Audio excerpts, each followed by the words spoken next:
Crystal chandeliers shimmer overhead as I step into Diamond Bridal, the premier wedding boutique in Cherry Creek. The air smells like champagne and money, mostly my money. I smooth my sensible gray blazer, out of place among the glittering tulle and satin surrounding me. Through the forest of mannequins draped in luxury, I spot my sister.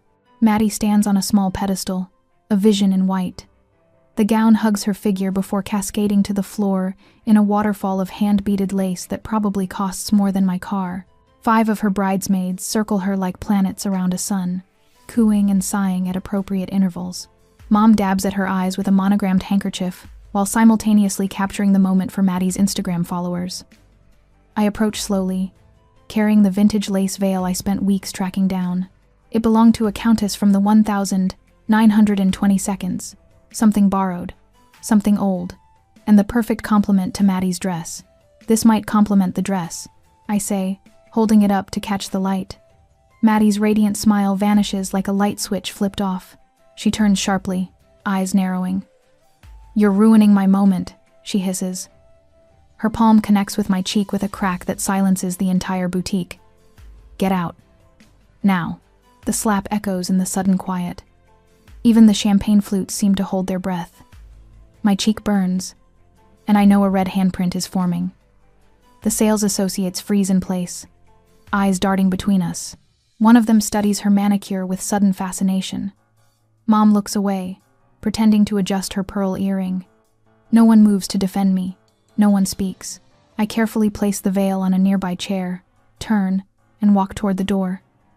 My heels click against the marble floor, each step amplifying the humiliation burning through me. 2 years ago, Dad had his stroke.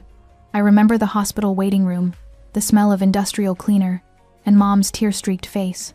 "The medical bills," she whispered. "The mortgage. I don't know what we're going to do."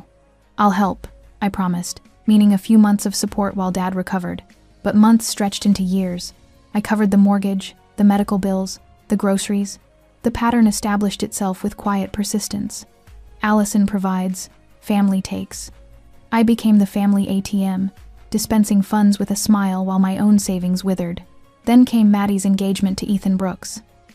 I still remember her flippant mention over Sunday dinner. "Ethan's family can't afford much for the wedding," she said, examining her fresh manicure. "They're, middle class. I'll help with some expenses," I offered, picturing a modest ceremony at the country club. My fatal mistake. Those 5 words transformed into a financial avalanche: $60,000 venue, $24,000 catering, $38,000 decor. Before I knew what happened, I'd committed to financing a $185,000 extravaganza. No gratitude followed. Only increasing demands, delivered with Maddie's trademark entitlement. The photographer wants another $5,000. The flowers have to be peonies, even though they're out of season. Always with the unspoken expectation, "You'll take care of it, Allie. You always do." Outside the boutique, I sink into the driver's seat of my sedan. The car I kept instead of upgrading because family needs come first. The leather seat is cracked on one side. I've had this car since college, patching and maintaining it while Maddie drives a new Audi I helped finance. My hands tremble slightly as I open the banking app on my phone. The shared credit card Maddie uses to finance her princess fantasy glows on the screen. My stomach tightens as a text notification appears. "They need your card for the $18,950 dress. Hurry back." I stare at the number. $18,000 for a dress she'll wear once. I think of my apartment with the leaking faucet I can't afford to fix. The retirement account I've neglected. The vacation I haven't taken in 3 years. I take a deep breath. My finger hovers over the freeze card button. Memories flash through my mind, every thank you never said. Every sacrifice never acknowledged. Every time I made myself smaller so Maddie could shine brighter. I press the button. The app confirms with a cheerful ping. Card frozen. Seconds later, another notification appears. Transaction declined. For the first time in months, I smile. A genuine smile that reaches my eyes and loosens something tight in my chest. I start the engine and pull away from the curb, leaving behind the boutique and the expectations that have defined me for too long. As Denver's skyline appears in my rearview mirror, I realize I've just taken my first real stand. The realization terrifies and thrills me in equal measure. I'm done being the family ATM. Later that night, After the incident, the blue glow of my laptop screen illuminates my apartment as midnight approaches. I've created a new spreadsheet not for work this time, but for my own sanity.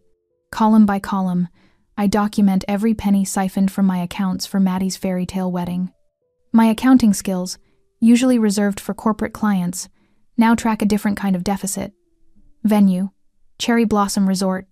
I type, the keys clicking like tiny hammers. $60,000. My stomach clenches. That's more than my annual mortgage would be if I could afford to buy instead of rent. Catering, Platinum Palette. Another entry, $24,000. That's a year of student loan payments I've delayed to finance Maddie's champagne fountain and lobster appetizers. Decor, Stellar Events, the largest gut punch. $38,000. For flowers that will wilt in hours, and custom lighting that no one will remember a month later. I pause, fingers hovering over the keyboard, and reach for a half-empty wine glass. The cheap Merlot, because God forbid I splurge on myself, burns slightly as I swallow. My inbox pings. An email from Ethan to Maddie, accidentally copied to me. I click it open. My parents are so grateful your parents are covering everything. Dad keeps saying how generous Richard and Nancy are. The wine turns to acid in my stomach. I scroll up to see Maddie's previous message. Don't worry about the costs. My parents are covering everything. My parents? Our father can barely cover his heart medication. I open another tab and log into my joint account with Maddie, the one I foolishly created to help with wedding expenses. The transaction history reveals a digital breadcrumb trail of betrayal. Maddie told Ethan's family one story, while telling me another. Another ping, a text from Maddie to her maid of honor, forwarded by cousin Emily with a simple message. You should see this. Big sis is such a pushover, might upgrade to the Swan Ice sculpture too. She never says no, lol. The screen blurs as my eyes fill. Not with tears, with rage so pure it burns. I blink it back and continue tallying. The final number glares back at me in bold red font. $185,000. The amount I've spent on a wedding that isn't mine. Money that should have gone to my retirement. A home down payment. Perhaps even a vacation, my first in 3 years. My phone rings. My mother's name flashes on the screen. Allison, what have you done? Her voice trembles with manufactured outrage. Your sister is absolutely devastated. Mom, you've always been the responsible one, Allison. Your sister deserves her special day. Why would you embarrass her like this? I press my fingertips against my closed eyelids. Did you know the wedding costs $185,000 so far? A pause. Too long to be innocent. Well, these things add up. Did you know Maddie told Ethan's family that you and Dad are paying for everything? Another pause. I'm sure she just didn't want them to feel bad. Of course. Another excuse. Another reason why Maddie's feelings matter more than the truth. More than my bank account. More than me. My other line beeps. Sarah from work. I switch calls gratefully. Hey, you okay? You seemed off today. Sarah says. Just family stuff. My voice sounds hollow even to my own ears. Anything I can help with? Before I can answer, my phone beeps again. Rebecca, my college roommate who passed the bar last year. Sarah, can I call you back? I switch lines again. Rebecca? Got your text. Yes, gifts are legally different from loans. Without a written agreement, the money is considered a gift, but you can stop any further payments. My phone buzzes with another call. The venue manager, according to caller ID. I let it go to voicemail. What if the contracts are in my name? I ask Rebecca. Then you have every right to cancel them. Look, Ali, this isn't just about money. This is financial abuse. The words land like a physical blow. Abuse. Such an ugly, accurate word. My phone pings again. A text from Ethan. Just heard about some reimbursement arrangement? Can we talk? Then immediately after, from Maddie. You're jealous because no man wants to marry you. The family group chat explodes with notifications. Aunt Linda saying I should be ashamed. Uncle Robert suggesting I've always been selfish. Cousin Mark asking if I'm having a mental breakdown. Dad's voicemail follows. We raised you better than this, Allison. Family comes first. But when did I stop being family? When did I become just an ATM? I silence my phone and turn to my laptop. With steady hands, steadier than they've been in months, I drafted an email to the venue explaining my withdrawal from the contract. That will be the first email they will see in the morning. The next morning, I called the catering company. This is Allison Ward. I need to remove myself from the Brooks Ward wedding contract. One by one, I disentangle myself from Maddie's extravaganza. I change passwords on all financial accounts. I block Maddie's access to the shared credit card. With each action, the vice around my chest loosens slightly. Finally, I compose one text to the family group chat. I've paid $185,000 already. Not one more dollar. I press send and silence the chat. The apartment falls quiet except for the hum of my refrigerator, the same model I had in college because upgrading seemed selfish when Maddie needed bridesmaid proposal boxes. I curl up on my couch, a strange mixture of relief and grief washing over me. The relief feels like freedom. The grief feels like loss. But for the first time in years, both feelings are genuinely mine. 3 days later, I went to the family dinner as requested. My parents' dining room hasn't changed since 1994. Same oak table with the scratch from when Maddie threw a fork during her terrible twos. Same floral wallpaper Mom refuses to replace. Tonight, the familiar setting becomes a battlefield. You've ruined everything. Maddie's voice wobbles as she dabs her eyes with Mom's monogrammed handkerchief. The same one from the boutique. My dream wedding. I grip my water glass tighter. 3 days since I froze the credit card, and they've summoned me here for what they're calling a family discussion. What it actually is? An ambush. Sweetheart, we just need to get back on track. Mom slides a wedding magazine across the table. The cover features a bride in a dress even more expensive than the one Maddie wanted. Look at these centerpieces. They're almost as nice as the ones we picked. Dad clears his throat. Allie, I know money is tight for everyone. My heart medication just went up $30. He pauses meaningfully. But family comes first. The subtext hangs heavy in the air. My family obligations versus his heart condition. A skilled checkmate move. Ethan's parents are asking questions, Maddie says, voice hardening. About the money. About why deposits are suddenly missing. My chest tightens at the mention of Ethan. Does he know how much I've already spent? Does he know about Maddie's lies?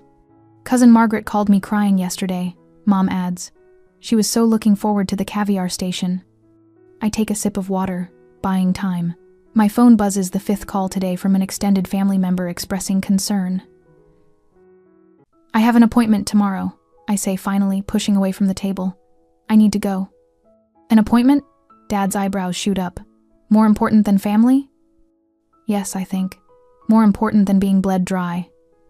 Financial advisor, I say, grabbing my purse. Good night. Behind me, Maddie's theatrical sobs resume. The next morning, the coffee shop near my office has terrible lighting but excellent privacy. Janet Kim, my financial advisor, slides the paperwork across the table. 3 new accounts, she explains, completely separate from anything your sister could access, even tangentially. I sign where indicated, feeling the weight lift from my shoulders with each stroke of the pen. Do you have documentation of all wedding expenses? Janet asks. I pat my leather portfolio. Every receipt, every email confirmation, every text message about costs, organized by vendor, date, and payment method. Janet smiles. Your accounting skills are serving you well. For once, they are. The same precision I bring to balancing Mitchell and Parsons' corporate accounts is now my armor. I've drafted a letter to Ethan and his parents, I tell her, pulling out a printed document. Explaining the financial reality. Do you think it's too detailed? Janet reads it carefully. It's perfect. Clear, factual, unemotional. You're handling this with remarkable composure, Allison. Allison. Am I? Inside, my stomach churns with acid. But something new stirs beneath the anxiety, a quiet confidence I barely recognize. Sunday morning finds me sliding into the back pew at First Presbyterian. I'm 20 minutes early to avoid family interaction, but fate has other plans. There she is, Maddie's voice rings out across the sanctuary. She stands with Mrs. Patterson and the church choir director, pointing directly at me. We had to downsize the wedding because of Allison. Heads turn. Whispers ripple through the congregation. Pastor Jim approaches, concern etching his forehead. Perhaps we should step into my office? I follow him woodenly, Maddie and Mom trailing behind like vultures closing in on wounded prey. The pastor's office smells of coffee and old books. He settles behind his desk while we take the 3 visitor chairs. Maddie tells me there's been a family disagreement about wedding expenses. He begins gently. Disagreement? Maddie scoffs. She promised to help, then pulled out everything at the last minute. The venue might cancel. I unzip my portfolio without a word and place the first document on Pastor Jim's desk. This is a spreadsheet of all wedding expenses to date. I lay down another paper. These are text messages from Maddie requesting additional funds. One by one, I present the evidence receipts, emails, bank statements, creating a paper trail of exploitation. $185,000. Pastor Jim reads aloud, adjusting his glasses. This is the total you've contributed?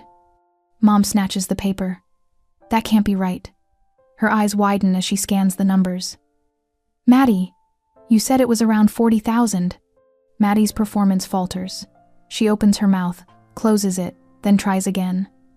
Allie offered. She said she'd help. Help, I repeat, not bankrupt myself. Pastor Jim removes his glasses and pinches the bridge of his nose. Generosity should never lead to exploitation. His words fall into the room like stones in still water, even within families. Especially within families. My phone rings that evening as I'm heating soup for dinner. Rebecca's name appears on screen. How'd it go with the pastor? She asks without preamble.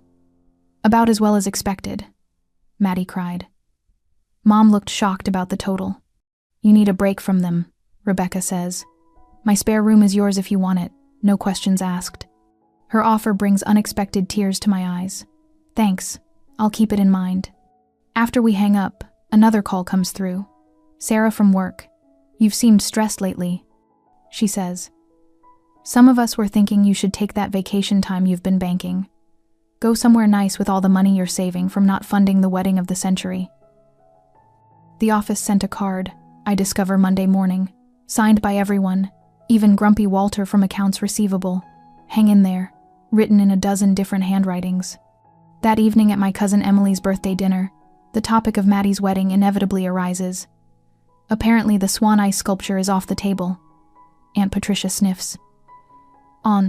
Emily, never one for conflict, surprises everyone by setting down her fork with a clatter. Has anyone actually thanked Allison? She asks, looking around the table. For everything she's done? Silence falls. Forks pause midair. The absence of an answer is answer enough. My phone rings Tuesday afternoon. Ethan's name flashes on screen, sending my heart into my throat. Can we meet privately? He asks, voice strained. We choose a coffee shop across town, neutral territory. He arrives looking like he hasn't slept, hair disheveled, eyes shadowed. I saw the financial records, he says after ordering plain black coffee. Maddie told me your parents were covering the costs. I slide the folder across the table. They weren't. I was. He pages through the documents, face paling. She told my parents there was a reimbursement plan in place, that we'd pay your family back after the honeymoon. No such plan existed. The words hurt less than they should. Ethan closes the folder, hands shaking slightly. I can't. We can't move forward like this. Not with this level of dishonesty. I understand. He meets my eyes directly. We're postponing the wedding, indefinitely, until we have an honest financial discussion. He stands, then pauses. Thank you for your generosity, Allison. It wasn't fair to you. Alone in my apartment that night, the tears finally come. Not for the money, though, that loss stings, but for the years I've spent making myself small. For the sister I thought I had. For the parents who never saw me. I pull out a journal untouched since college and write, I've been making myself small my whole life. The realization crashes over me like a wave. My financial support enabled their dysfunction. They never had to grow up because I was always there to catch them. On my nightstand sits a photo I haven't looked at in years, 8-year-old me with missing front teeth and unguarded smile. Before I became the family fixer. Before I learned to shrink. I text Rebecca. I think I'm finally choosing myself. The next morning, I draft emails to the remaining vendors, explaining the situation in clear, unemotional language. Rebecca reviews them over lunch, suggesting small changes to protect me legally. You need a timeline, she advises. Document every manipulation, every guilt trip. It's not just about the money anymore. She's right. It's about boundaries, about the person I want to be going forward. My phone rings at midnight, jarring me from the first peaceful sleep I've had in weeks. Ethan called off the wedding, Maddie's voice, choked with sobs. He says he can't trust me. You ruined everything. I press the phone closer to my ear. No, Maddie. The truth did. There's a scuffle, and then Mom's voice cuts through. You need to fix this immediately. My finger hovers over the red end call button. In the glow of the screen, I see the choice before me with perfect clarity. 2 days later, the morning sun slants through the windows of Denny's, casting long rectangles across the tabletop. I arrive 20 minutes early, sliding into a corner booth with my burgundy binder. The vinyl seat squeaks beneath me. I smooth my gray pencil skirt, then check my watch, a $30 Timex that keeps better time than the designer watches Maddie cycles through. More coffee, hun. The waitress, silver-haired with kind eyes, holds the pot aloft. Please. My voice sounds steadier than I feel. The coffee burns black and bitter, but I welcome the heat. It fortifies me for what's coming. I open the binder, triple-checking the tabs. Venue receipts, catering invoices, florist estimates, my financial withdrawal statement, printed on Mitchell & Parsons letterhead, $238,000. The number still stuns me, even now. The bell above the door jingles. My mother enters first, her pearl earrings catching the light. Then Maddie, sunglasses perched on her head despite the overcast day. Behind them walks a woman I recognize from Ethan's Facebook photos, Barbara Brooks, his mother. My heart pounds harder. They've brought reinforcements. Table for 3, Mom tells the hostess, pretending not to see me. I raise my hand. We're meeting here. Barbara looks between them, confusion flickering across her face. She's a tall woman with Ethan's sandy hair, wearing a simple cardigan and slacks. Nothing like the designer outfit my sister sports. Allison. Mom slides in first, her smile tight. Barbara wanted to join us. I hope that's acceptable. Of course. I extend my hand to Barbara. I'm Allison Ward. It's nice to finally meet you. Her handshake is firm. Likewise. Maddie sniffles dramatically, dabbing at dry eyes. We can still save the wedding, Allie. That's why we're all here. Mom leans forward, voice dropping. Your father's blood pressure spiked to 190 over 1 to 10 last night. The doctor called it dangerous. He's worried about another stroke. The guilt lands like a punch. Then I remember Dad's cardiologist doesn't make evening house calls. I turn to Barbara. Did Maddie tell you I was being reimbursed for wedding expenses? Barbara blinks. Well, yes. Ethan mentioned you were fronting costs until after the honeymoon, when they'd pay you back from gift money and their savings. I see. I slide the binder toward her. This contains every expense I've paid so far.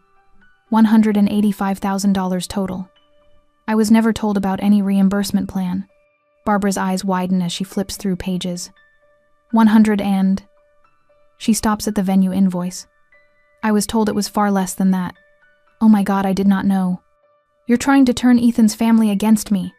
Maddie's voice rises sharply. Several heads turn our way. Mom grips my wrist. If you go through with this, I'll tell everyone how you abandoned us. Cousin Jeffrey, Aunt Susan, they'll all know what you did. The diner has grown quiet.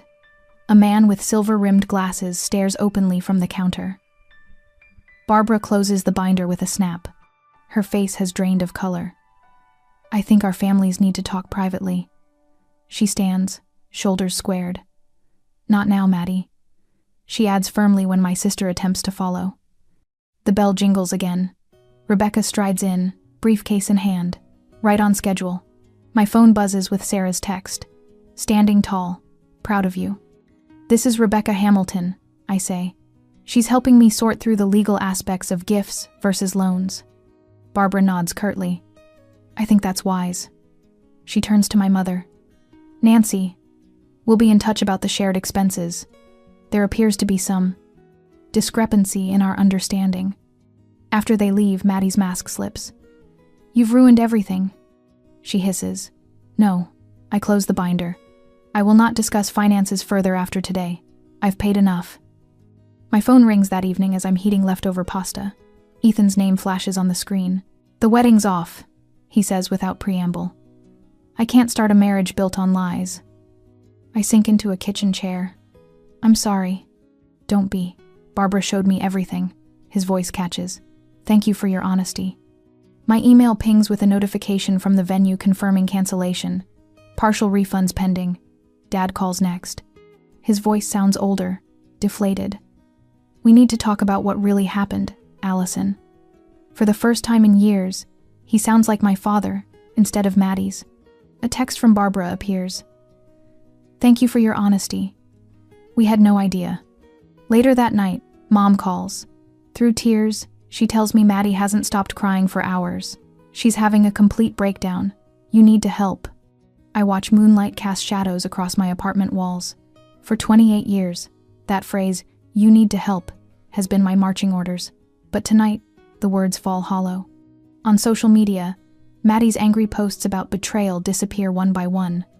Friends who initially rallied to her defense have gone silent as rumors spread about the true cost of her dream wedding. My phone buzzes with a message from Dad. I feel like I've been used. Another buzz. A family friend. "Just heard what happened. You okay, kid?" I set the phone face down on the coffee table and breathe deeply. The apartment feels different tonight. Quieter, but not empty. Like the space has been waiting for me to finally occupy it fully. For the first time since that slap at Diamond Bridal, my cheek doesn't burn with the memory. Instead, I feel a curious lightness spreading through my chest, the weight of $185,000 lifting from my shoulders, dollar by dollar. This isn't revenge, it's reclamation. 2 days after the incident, the glass doors of Mitchell and Parsons slide open with a soft whoosh as Maddie barrels through them, her designer sunglasses askew and mascara artfully smudged beneath her eyes. The reception area falls silent as heads turn. I freeze behind my desk, the spreadsheet forgotten on my monitor. "Allie, please," she wails, loud enough for the entire accounting floor to hear. "Everything is falling apart." My coworker Sarah shoots me a knowing glance. I've told her enough about the wedding drama for her to recognize this performance. Maddie drops into the visitor chair across from me, shoulders heaving with theatrical sobs. Her hair is deliberately disheveled, but her manicure remains perfect. "I can pay everything back someday," she whispers, leaning forward. "Just help me, this one last time." I keep my voice steady. The answer is still no, Maddie. My phone buzzes with an incoming call from my mother, the third today. I silence it without looking. "I've already spoken with Mr. Peterson," I say. Maddie's eyes widen. "You called my boss?" "No, mine. I warned him you might try to create a scene at the office." The calculated tears vanish. Maddie's eyes narrow to slits. "You think you're so clever." She storms out, leaving the scent of her expensive perfume lingering in the air.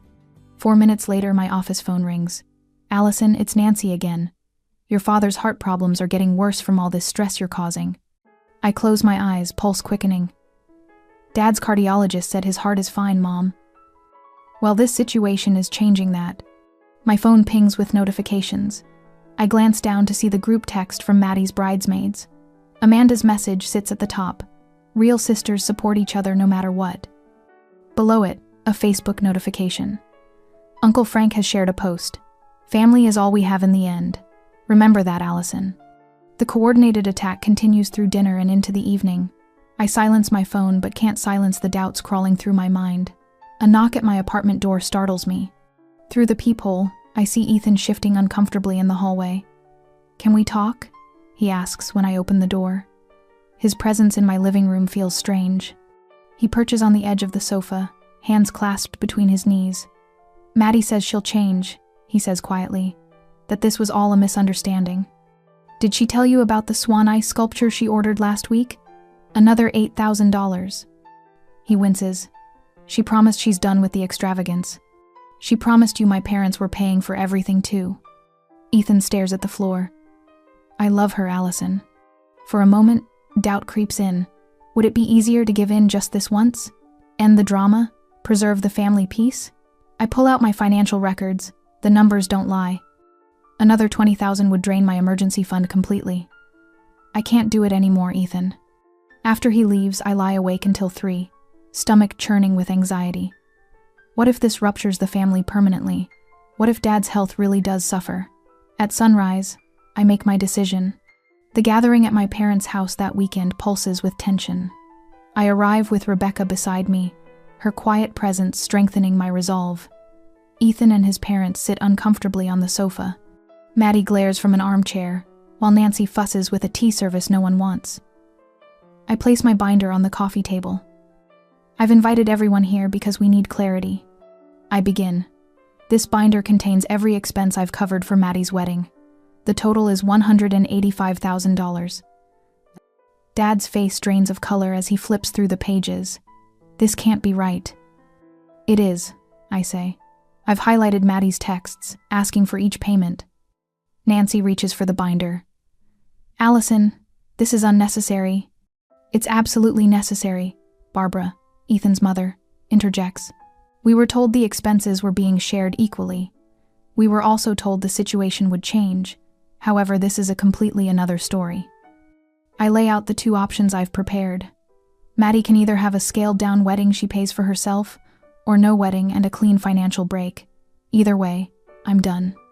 You can't dictate terms, Nancy protests. I can when it's my money. Ethan clears his throat. I can't build a marriage on dishonesty. He turns to Maddie. You told me your parents were covering everything. You told my parents Allison was being reimbursed. You also told me to give you another chance, as this was a huge misunderstanding. I can't believe I actually trusted you again. Barbara nods, disappointment etched across her face. We never would have agreed to such extravagance, especially when it's draining your family member financially. The room falls silent as the truth settles. Dad looks up from the financial records, his expression stunned. Maddie, you need to apologize to your sister. Maddie springs to her feet. None of you understand what I deserve. What we deserve and what we earn are different, I reply, my voice steady despite my racing heart. Ethan reaches into his pocket, places the diamond ring on the table. The sound it makes against the wood resonates through the room. I'm no longer financing anyone else's life, I announce, standing. Rebecca follows me to the door. Behind us, Maddie's angry sobs fill the air, but for once, they aren't my problem to fix. 2 weeks later, an envelope arrives in my mailbox. Inside, a simple card with Ethan's handwriting. Coffee? There's something I need to tell you. At the bottom, a simple signature. With gratitude for your honesty. I tuck the card into my pocket, surprised to find myself smiling. Morning sunlight streams through floor-to-ceiling windows, painting golden rectangles across my hardwood floors. From my new downtown Denver apartment, the Rocky Mountains rise like guardians on the horizon.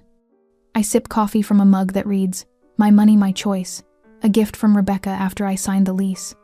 3 months ago, I couldn't imagine this view, this freedom, this lightness in my chest where a boulder of obligation once Saturday. On my refrigerator, postcards from Maine's coastal towns create a collage of memories from my first solo vacation. Rockland, Camden, Portland, places where nobody expected anything from me except the occasional dinner tip. I touch the edge of my favorite, a lighthouse at dawn, standing firm against crashing waves. My phone chimes with a notification. My savings app congratulates me on reaching another milestone toward retirement. A small victory, but each dollar represents a choice to value my future. Allison Ward? My new boss's voice had risen with surprise last month. The quarterly analysis was exceptional. We'd like to offer you the senior management position. The promotion certificate now hangs beside my accounting degree, both framed in simple black. The phone rings. My cousin's daughter, Katie. I'm applying for student loans, she explains, voice tentative. Mom said you might have advice about financial planning for college? Not money, she adds quickly. Just guidance. Something warm unfolds in my chest. I'd love to help you research options. What about coffee this weekend? That would be amazing, Katie says. I want to do this right, on my own. After we hang up, I wrap a financial planning book in simple brown paper, adding a note. Earn your own dreams. Teaching independence rather than enabling dependence. A different kind of generosity. Later, I stroll through Cherry Creek Mall, shopping bags swinging from my wrist. professional clothes for my new position, tailored slacks, blouses in colors I actually enjoy. No more fading into backgrounds. When I pass Diamond Bridal, I pause. Through plate glass windows, I see a young woman twirling in white satin. Mother dabbing tears. The phantom sting of Maddie's slap tingles briefly across my cheek, then fades.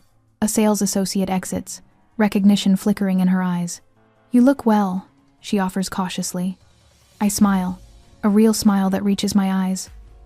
"I am well, thank you." That evening, I opened my leather-bound journal, a therapy homework assignment that became a ritual. I mistook sacrifice for love. I write, "I believed that shrinking myself would make others stand taller. I was wrong." My phone buzzes with a text from Rebecca. "Wine tonight? Celebrating your 90 days of freedom." Over glasses of Cabernet at her kitchen table, I confess, I've realized boundaries aren't selfish, they're necessary. Rebecca nods. "Your boundaries actually gave Maddie a chance to grow up. Too bad she hasn't taken it yet." I reply without bitterness. "Dad called last week, his voice stronger than it's been in years. We talked about his medication, his new heart-healthy diet, and remarkably his finances. No guilt, just facts and plans." "I'm proud of you, Allie," he said before hanging up.